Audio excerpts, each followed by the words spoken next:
Nunca más, en los siguientes 40 años, yo escribí una frase o dije una frase en una conferencia sin pensar.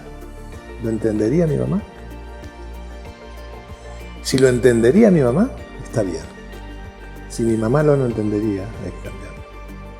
Yo escribo para que lo entienda, yo hablo para que lo comprenda la gente con el nivel de mi mamá, sin desmerecer a nadie.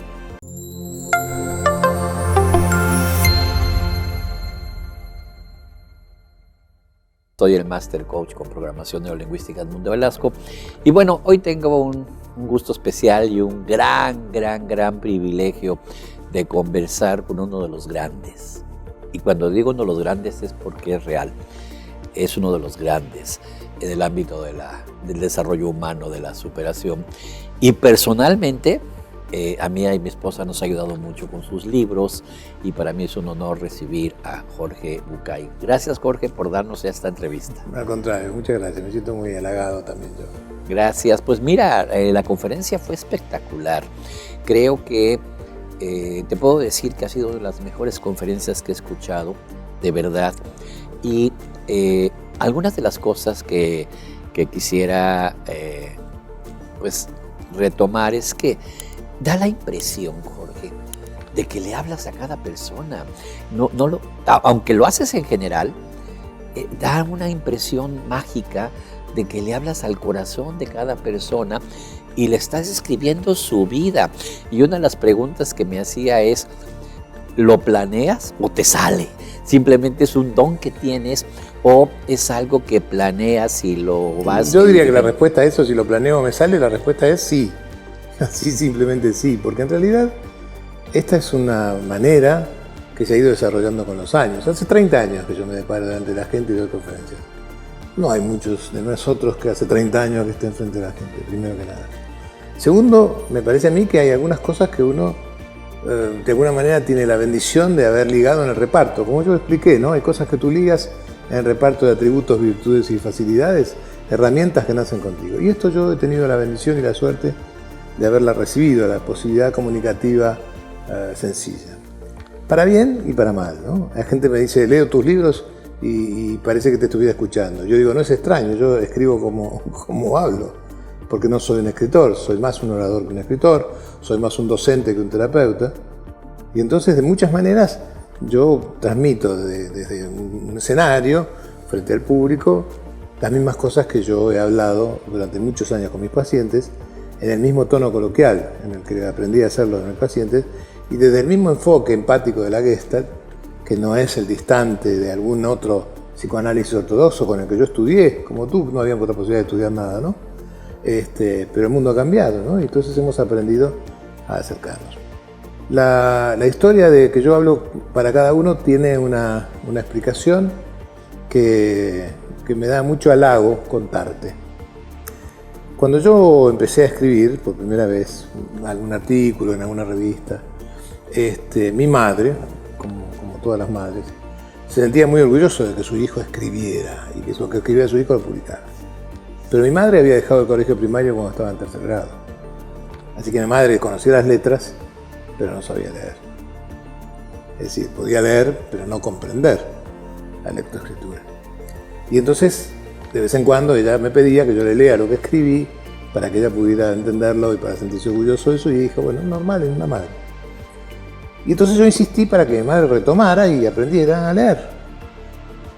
Con orgullo, yo lo digo, mi madre empezó a leer para leerme a mí. Aprendió a leer para leerme a mí. Y esto, ¿te imaginas? Era un halago maravilloso, ¿no? Para una mujer que cuando esto estaba sucediendo tenía 70 y tantos años largos y una educación bastante pobre de los tiempos en que ella era pequeña. Pero el episodio que te cuento y que contesta un poco a tu pregunta es un episodio muy puntual. Un día escribo yo un artículo en una revista de actualidad, en un magazine, una revista de las revistas de cotilleo y de mujeres y de famosillos. Se publica un artículo sobre cirugía estética, me piden a mí una opinión sobre el tema y yo escribo. Y mi mamá salió corriendo a comprar la revista donde aparecía la foto de su hijo en la revista, por primera vez en la revista, y el artículo. Y entonces, me dice, vi tu foto, qué lindo que estás, qué sé yo, mis amigas me llamaron, y dije, bueno, mamá, me parece muy bien, pero no entendí nada de lo que escribiste, me dice. Digo, mamá, ¿cómo que no entendiste nada de lo que escribí? ¿Entendiste perfectamente? No, no entendí nada. Digo, mamá, primero, tú entiendes cada palabra que está ahí, segundo, sabes leer cada palabra que está ahí, tercero, te regalé no un diccionario, 2, que los tienes en tu casa, para estos casos donde alguna palabra no entiendes. Y dice, no, las palabras entiendo todas. Lo que no entiendo es qué quisiste decir. Bueno, voy para allá. Entonces me fui a la casa de mi madre, le dije, a ver qué parte no entiendes. Y esta y todo. Le dije, ¿quieres que te explique? Me dice, sí, claro. Y entonces le explico, en el lenguaje que ella puede entenderlo, ¿no? Tercer grado de colegio primario, aprendí a leer a los 70. Y entonces le explico. Me dijo, qué interesante. Bueno, me alegro mucho, mamá. Y entonces mi mamá me dijo, ¿y por qué no lo escribes como me lo cuentas a mí? ¡Wow! Nunca más, en los siguientes 40 años, yo escribí una frase, o dije una frase en una conferencia, sin pensar.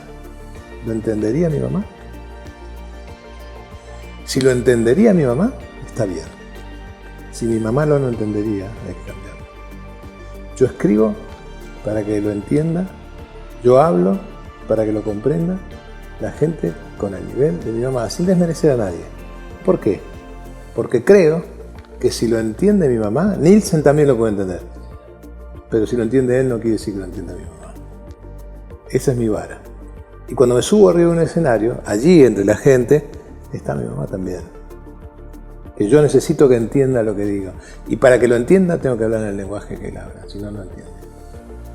Porque a nosotros nos cuesta poco, a los profesionales, si quisiéramos hacernos los inteligentes y usar palabras difíciles, ¿no? Y hablar de homeostasis, y hablar de entelequias, y hablar de ontogénesis. Queda muy bien y muy fiel y muy elegante. Pero a la gente le duele el callo del pie. Y entonces hay que hablar del callo del pie, cuando uno habla del callo del pie. Sí, claro. Fíjate que incluso después de tu conferencia, varias personas se me acercaron muy cuestionadas. Una de ellas me llamó mucho la atención, una mujer que dice, yo me casé con un hombre 20 años mayor que yo. Y ahora escuchando a Jorge, no estoy segura de que quiera que sea mi compañero de ruta. ¡Wow! Me quedé impactado y dije, qué interesante, acaba de entender algo que puede cambiar su vida y es muy interesante. Más, por otro lado, me quedé pensando que hay una responsabilidad porque puede llegar esta mujer y decir, me voy. Y por eso creo que es muy importante entender el concepto completo. Eso por un lado. Y por otro lado, tengo un truco que comparto contigo y comparto con la gente que nos escucha. Una de las cosas que también aprendí a hacer es a ponerle todo el humor que yo pueda a la conferencia. Y he comprobado que hay gente que yo le digo, no trates de cambiar a tu marido, búscate uno que ya haya cambiado. Eso es fabuloso. Y hay gente que dice, uy, como esta señora, quizás tendría que cambiarlo. Y hay gente que piensa eso, pero como no se anima a llegar a eso, dice, ¡ja, ja, ja! ¡Qué gracioso! Sí, dice claro. Karen Horney. No hay ningún peligro de una interpretación peligrosa, dice Karen Horney. Porque si es peligroso para el paciente no la escucha ni la registra. Claro. Entonces me parece que siempre tienes en algo que yo diga la salida de creer, bueno, es una opinión, de pensar, bueno, no es en serio, de pensar, lo dice en serio, es una broma, de pensar, es un objetivo y un meta objetivo, pero no es algo para hacer mañana, ¿no? Y esta es la historia. Y como todo el tiempo estoy diciendo, tú eres tú, nadie sabe más que tú, redundo siempre, reafirmando con absoluta prestancia, y nadie se va a olvidar de esto, en que no me crean en lo que digo, que desconfíen, que sean audaces, incrédulos de todo lo que digo, cuando cuento el cuento del gato en el baldío, y cuando digo no le crean a sus maestros, al contrario, busquen la verdad inspirados en ellos, y eso me incluye, por supuesto. No, excelente. Fíjate que esta parte de hojas de ruta, donde muestras diferentes, el camino de las lágrimas, el camino de la felicidad, felicidad, el camino de la autodependencia. Creo que ha marcado, de verdad, Jorge, como si fuera un GPS, como si fuera el mapa de mapas, como si fuera la ruta de rutas, y esto se me hace muy interesante y la pregunta que te hago es, ¿cómo se te ocurrió algo tan genial? Bueno, como siempre, las cosas que sirven y las cosas que son más brillantes acontecen por muchos factores, nunca hay, ¿no? La gente cree que, como nos han enseñado en la escuela, hay una causa-efecto, ¿no? La causa de la ley de gravedad, el efecto es que se cae y ya está. Pero nosotros, que somos terapeutas y que trabajamos con conductas humanas, cuanto más programación neurolingüística, sabemos que siempre hay una multicausalidad para un multiefecto. Nunca es una la causa de aquello que sucede. Siempre son muchas causas que conducen a muchos efectos y que sería casi imposible casar uno con el otro. Hace muchos años yo había publicado 2 o 3 libros que se habían vuelto medianamente exitosos, Recuentos para Demián, Carta para Claudia. Había publicado un libro sobre parejas, etc. Y de repente una editorial en Argentina me dice algo increíblemente novedoso para el mundo editorial en Argentina, pero absolutamente, increíblemente novedosa para el mundo de la escritura de superación personal. Nunca antes, hasta donde yo sé, una editorial había comprado un libro en avance. Nunca antes le habían ofrecido a un autor que escribiera un libro de superación personal y le habían pagado por hacerlo. Que si habían comprado los derechos de un libro que todavía no estaba escrito. La verdad que eso fue fabuloso, ¿no? La editorial, en ese momento editorial Random House, editorial Sudamericana, ahora Penguin, en ese momento ellos no solo compraron un libro, sino que además compraron 3 libros míos. Estaban dispuestos a darme un anticipo y a pagarme un royalty in advance para que yo escribiera 3 libros para ellos sobre lo que yo quisiera en temas de superación personal. Y la verdad es que me obligaron a pensar, ¿no? Primero porque yo no soy bueno escribiendo sobre pedido, y segundo porque yo no iba a aceptar que me pusieran tiempos, porque yo escribo cuando sé qué voy a decir y no antes. Así que era todo un desafío. Cuando me puse a pensar dije, bueno, yo si me pongo a escribir esto, yo voy a escribir libros que tengan un correlato, que tengan una relación. No voy a escribir un libro sobre este tema y otro sobre aquel y otro sobre aquel y voy a darle paquete de 3 libros. No voy a hacer eso, voy a hacer un tema recurrente, digamos así, que tenga que ver con. Y entonces me puse a pensar cuáles son las cosas importantes que alguien tendría que resolver en su camino hacia la realización personal. Un poco siguiendo a Maslow, otro poco siguiendo los principios de la Gestalt, otro poco siguiendo a cada uno de los grandes, como tú dices, grandes, que nos han enseñado el camino. Y pensé que había que hablar, por supuesto que había que hablar de no depender, de la independencia o autodependencia, como le puse yo. Había que hablar sobre el amor, por supuesto que había que hablar sobre el amor. Y había que hablar sobre felicidad, por supuesto que había que hablar sobre felicidad. Pero resulta que no se puede hablar de esto si uno no habla de pérdidas.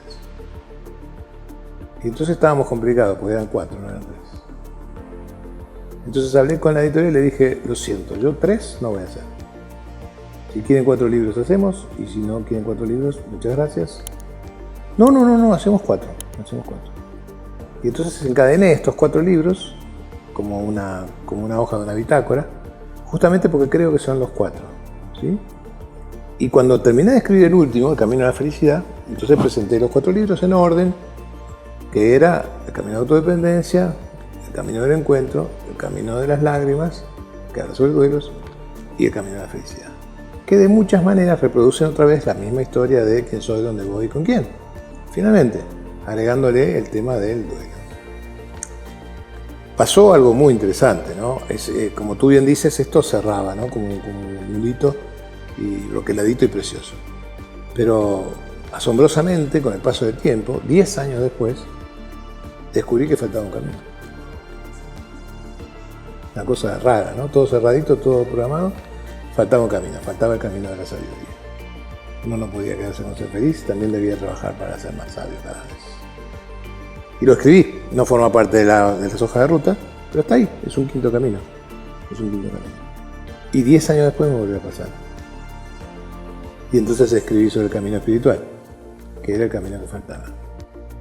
No lo escribí y posiblemente no lo voy a escribir, ya sé cuál es el camino que me falta. Es el camino de enfrentarse con la propia muerte. Wow. Qué profundo, ¿eh? Es que es el séptimo camino, porque no hay otra cosa. Si uno sigue esta secuencia de caminos, es el camino que hemos recorrido todos en la búsqueda personal. Primero, depender de mí, no de los demás. Segundo, aprender a amar con compromiso y con amor verdadero y genuino. Después, aprender a dejar atrás lo que ya no está. Después, conquistar este espacio del propósito, que es el de la felicidad. Después, trabajar para volverse más sabio, ya siendo feliz. Después, descubrir la espiritualidad y lo que esto implica. Y después empezar a preparar el camino no para que las cosas nos dejen, sino para ser nosotros los que dejamos las cosas. Algún día, si tengo tiempo, escribiré sobre eso. ¿No lo tienes, el de la muerte, todavía? ¿A dónde?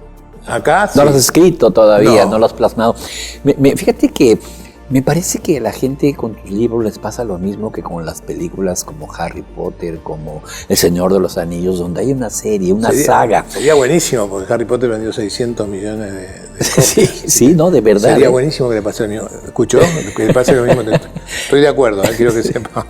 Es que es increíble y va llevando. Y sí, efectivamente, años más tarde se escribe uno u otro más que falta. Bueno, porque no somos seres acabados, ¿no? Ya lo sabemos esto, ¿no? Decimos a nuestros pacientes y consultantes todo el tiempo, ¿no? Eres terminado a mano cada día y tienes que ocuparte de esto, ¿no? Y además, bueno, yo digo siempre, y a veces trato de decirlo en mis conferencias, yo en esta conferencia ni siquiera llegué a decirlo porque el tiempo se nos voló, ¿no? Cuando tú y yo hablamos te dije, yo no voy a hablar 2 horas y media de ninguna manera. Y fue tan encantador lo que pasaba ahí que se nos pasaron, ¿no? Ajá, nos pasó el tiempo. Yo digo que hay 3 obligaciones en la vida. A mí la palabra obligación no me gusta nada. Pero creo que hay 3 cosas que son obligatorias. Obligatorias quiere decir, no puedes elegir si sí o si no. Creo que hay 3 obligaciones en la vida. La primera obligación, la primera de todas, es ser feliz. Y entiendo lo que dije en la conferencia, que ser feliz no es un derecho como la gente dice, es una obligación. Es tu obligación, la mía y la suya, ocuparse verdaderamente de ser felices. Y esto significa orientar tu vida en el rumbo que le dé sentido a lo que haces, ¿no? Por supuesto. Hay una segunda obligación, son 3 nada más. Hay una segunda obligación que es la que hablábamos hace un rato. Creo que es mi obligación, la tuya y la suya, ocuparse de ser una mejor persona cada vez. Ocuparse cada día de ser la mejor persona que yo pueda ser. Es mi trabajo que el mundo se dedique cada día a ser mejor el mundo, Jorge se dedique un día a ser un mejor Jorge. Y Carlos, nuestro camarógrafo, Y Carlos, nuestro camarógrafo, se ocupe de ser el mejor Carlos que pueda ser cada día. Eso es una obligación, eso no se puede elegir. 2. Y hay una tercera, y es la única tercera obligación que yo creo que hay, la verdad. Creo que estamos obligados, no es una opción, obligados a ayudar a lo largo de nuestra vida, por lo menos a una persona, no digo millones, a una persona a que cumpla con sus obligaciones.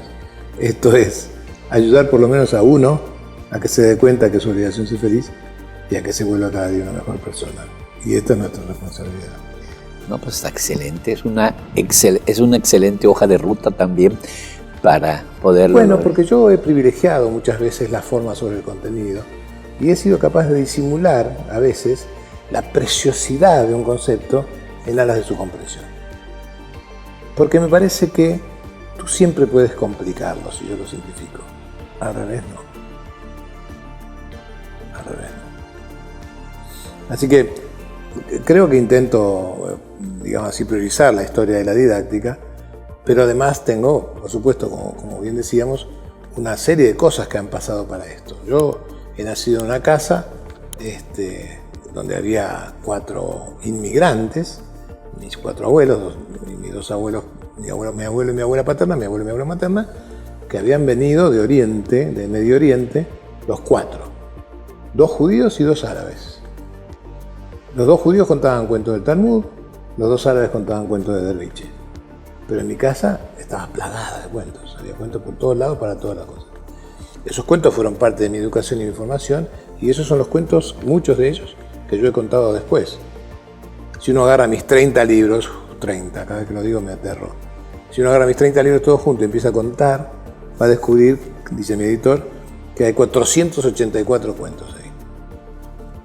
Pero en esos cuentos está compendiado todo lo que yo pueda decir sobre la salud y sobre todo lo que pueda decir yo de mi propio camino. Y entonces compartir esos cuentos es compartir un pedazo de mi camino, pero compartirlo desde un lugar didáctico, digamos, un poco más fácil de recibir y un poco más encantador, si se quiere, ¿no? El encanto de los cuentos. Claro. Y una pregunta que seguramente todo mundo, y por lo menos yo, ¿cuál de los caminos te ha sido el más difícil de recorrer en forma personal? Y la pregunta es muy buena, muy buena. Porque creo que no hay una respuesta, digamos así, genérica, porque es por momentos, es por momentos. El patito feo de mis libros es El camino de las lágrimas. Cuando en aquella historia de Editorial Sudamericana presenté los 4 libros y uno de ellos se llamaba El camino de las lágrimas, el director editorial me dijo, ¿El camino de las lágrimas? Le dije, sí. No, volvamos a la idea de 3. No, porque usted, doctor, es el apotegma de la salud, de la autoayuda, del optimismo. Un libro sobre lágrimas, sobre duelo, ¿a quién le va a importar? No, ¿por qué no escribe sobre otra cosa? Le dije, no, es imprescindible, es parte del camino. Ese libro es, de todos los libros publicados en todo el mundo, de todos mis libros publicados en 50 países, el libro que más se vende.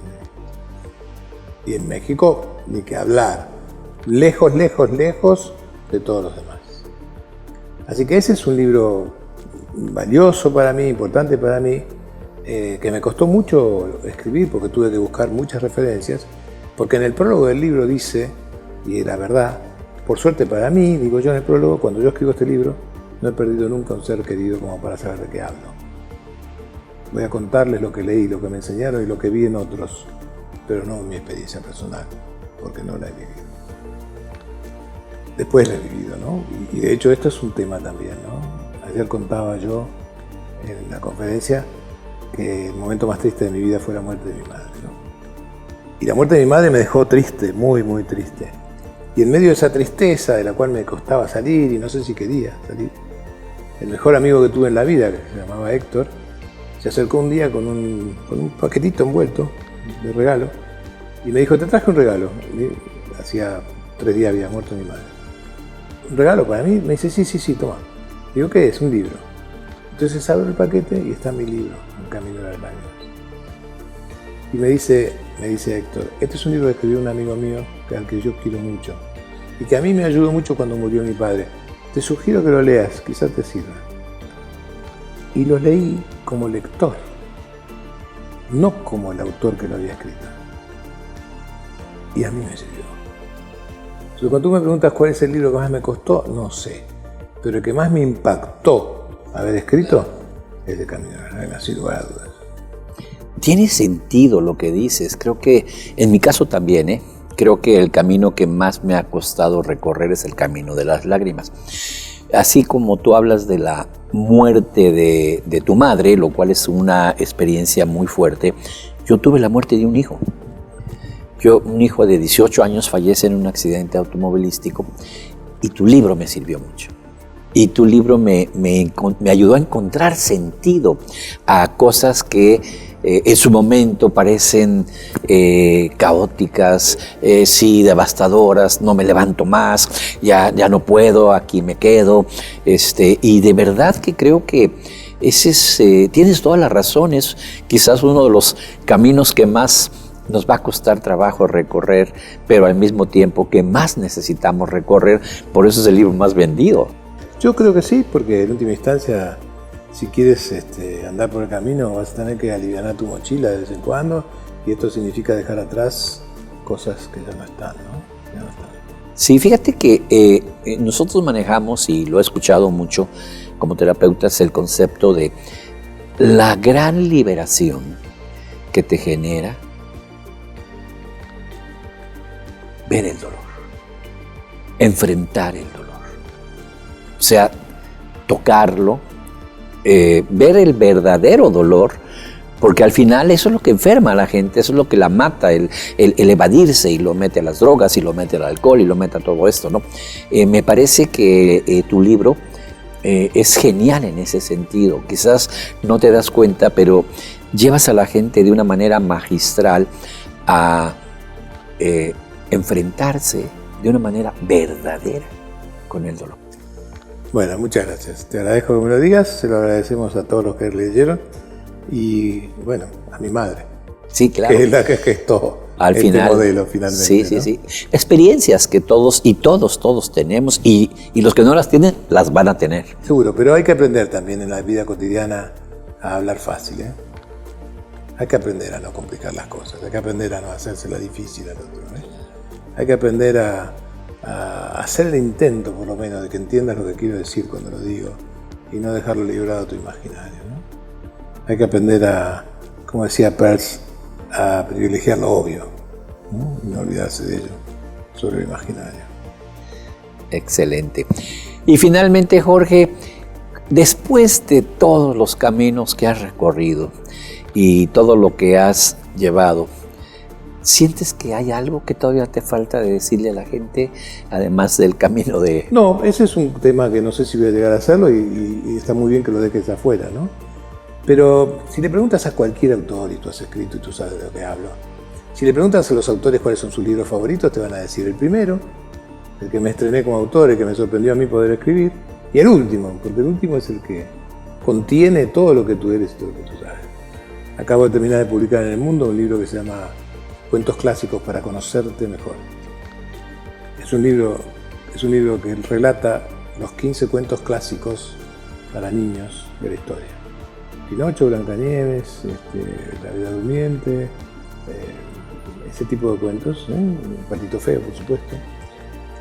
Y lo que hice fue un trabajo de investigación que duró 3 años y medio, que disfruté, más que ningún otro trabajo de investigación de ningún otro libro, de ir a buscar las versiones originales de esos cuentos, del 1200, 1300, 1400 o anteriores, y ver cómo esos cuentos originales se habían edulcorado y metamorfoseado para poder venderse para niños, cuando en realidad eran cuentos para adultos. Fui a buscar esas historias originales, las conté en un lenguaje actual, y cuando tuve esos 15 cuentos contados en lenguaje actual, atados a las ideas originales, reinterpreté el mensaje de cada uno de esos cuentos para encontrar las nuevas moralejas para adultos que esos cuentos contienen. Terminó siendo un libro de casi 500 páginas, pero el trabajo ese fue amoroso y eso me faltaba, digamos, ¿no? Y ahora, digamos, si me preguntas, tengo algunos desafíos alrededor de esta idea, porque los editores de España y los editores de Alemania se quedaron muy contentos con la idea y muy contentos con cómo fue la evolución, cómo anduvo la vida de este libro de los cuentos, ¿no? Igual, de todas maneras, nada puede ser igual a la magia de encontrar que lo que yo creía de Caperucita Roja no era verdad. Totalmente claro, diferente. Bueno, porque ese es así, que Caperucita Roja no era así como me la contaron, que Blancanieves no era así como me la contaron, que La Bella Durmiente no era así como me la contaron, y descubrir que en realidad hay otras cosas ahí para poder descubrir y que vale la pena buscarlas, ¿no? Digo yo, uno puede preguntarse, quizás uno se lo preguntó, ¿por qué? ¿Por qué la Cenicienta vuelve a su casa y todo lo que se había transformado mágicamente en oropeles y un vestido lujoso y una carruaje y los pajes se transformaron en los caballos? ¿Por qué todo eso vuelve a ser lo que era y el zapato de cristal no? ¿Por qué el zapato de cristal sigue siendo zapato de cristal? Si el encanto termina a la medianoche, el zapato de cristal debería volver a ser... Debería haberse desaparecido. Debería volver también. a transformarse en una alpargata, en una chancla. Uh-huh. ¿Cuál es el mensaje verdadero de este cuento en el cual todo se transforma menos en el corazón? Entonces yo propongo, imagínate que esa magia que transforma el zapato es el hecho de descubrirte persona valiosa, princesa, príncipe, obra de arte. La verdadera versión de Cenicienta es cuando tú descubres la belleza que hay en ti, la magia esa te transforma, pero no hay ninguna cosa que pueda volverte a ser lo que antes eras, porque el paso hacia adelante ya está dado. Pues Jorge, gracias de verdad por estas píldoras de sabiduría. ¿Cuándo estará el libro de los cuentos? ¿Ya está? Está en México, ya está en Ya México, está en México. Está en España, está por ahí en las vendedoras. ¿Qué se llama? Se llama Cuentos clásicos para conocerte mejor. Perfecto, pues tenemos que ir a devorar ese libro. Muchas gracias. De verdad, gracias Jorge, ha sido un honor tenerte en la cumbre, que nos hayas acompañado. Una Causaste una sensación maravillosa y creo que enriqueciste a todos los asistentes y para mí ha sido un honor y un privilegio estar contigo, escucharte en la conferencia y que me hayas dado esta entrevista. Muchas gracias. Gracias, amigo. Gracias, Jorge.